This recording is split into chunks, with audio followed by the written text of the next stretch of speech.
శుభం భూయాత్. సంతానం పంచమ స్థానం గురించి మనం మాట్లాడుకుంటున్నప్పుడు అసలు సంతానము సత్సంతానం కలగాలంటే ఏంటి, గ్రహాలు ఏ విధంగా అనుగ్రహించాలి అనేది చాలా ఇంపార్టెంట్ రోల్ ప్లే చేస్తుందన్నమాట. మనం అంటాం పుష్కరాలు గురుడు, మన లాస్ట్ టైం మనకు రాజమండ్రి పుష్కరాలు జరుగుతున్నప్పుడు ఏంటంటే ముహూర్తాలే లేవని అన్నారు. ఇక్కడ ముహూర్త బలం కూడా ఒకసారి తీసుకొస్తుంది, ఎందుకంటే సంతానానికి వాటికి సంబంధం ఉంది కాబట్టి. కారణం ఏంటంటే గురుడు సింహరాశిలో ప్రవేశించేటప్పుడు ఏమవుతుందంటే ఏ గ్రహమైనా సరే సింహరాశిలో ప్రవేశిస్తే ఆ గ్రహం యొక్క బలం తగ్గిపోతుంది, అస్తంగతులు అవుతారంటారు. గురు బలం తగ్గుతుంది.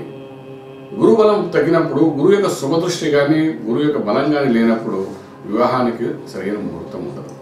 అంటే ఏ ముహూర్తం చూసినా మీరు చూడండి, వివాహంలోని గురువు యొక్క దృష్టి ఉండేటట్టుగా లగ్నాన్ని పెడతారన్నమాట. అలా పెట్టేటప్పుడు ఏమవుతుందంటే గురు దృష్టితో ఆ లగ్నం ఎప్పుడైతే పెడతామో ఆ వివాహ బంధం అద్భుతంగా ఉంటుందంటారు.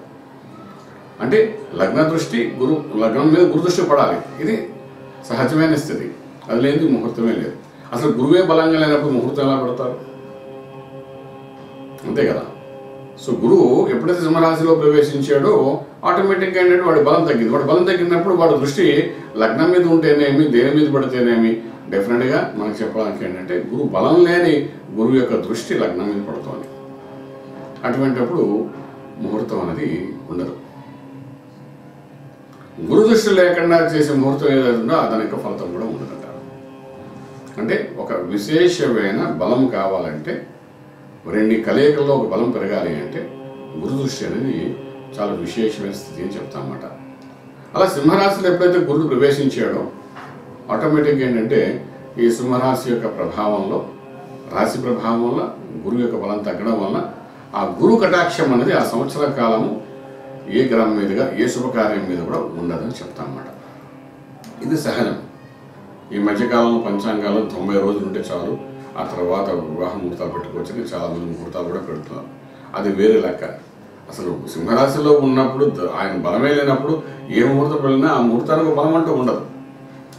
ఎందుకు ఈ ముహూర్తానికి అక్కడ ఇంపార్టెన్స్ ఇచ్చామంటే వివాహం చేసుకునేదే వంశోద్ధారకుల కోసం చేసుకుంటాం, వంశాన్ని నిలబెట్టడానికి కోసం చేసుకుంటాం. అలాంటిది ఇటువంటి స్థితిలో అంటే గురువు బలంగా లేనప్పుడు వివాహ పంతం చూసి వివాహం చేసుకుని ఎప్పుడైతే ముందుకు వెళ్ళాలని చేసే సంతానం ఎటువంటి సంతానం కలుగుతుంది అనే విషయాన్ని పంచమ స్థానం దృష్టిలో పెట్టుకుని నెక్స్ట్ ఎపిసోడ్లో మాట్లాడుకుందాం. శుభం భూయాత్. For further details, contact Astro Village Astrological Clinic, Lakeview Apartments, 4th floor, behind Delhi Public School, Chitrapuri Colony, Kajagoda, RR District, Hyderabad, 5,08,000. Phone numbers 88559147, 88559148, 970444701, 97044470002.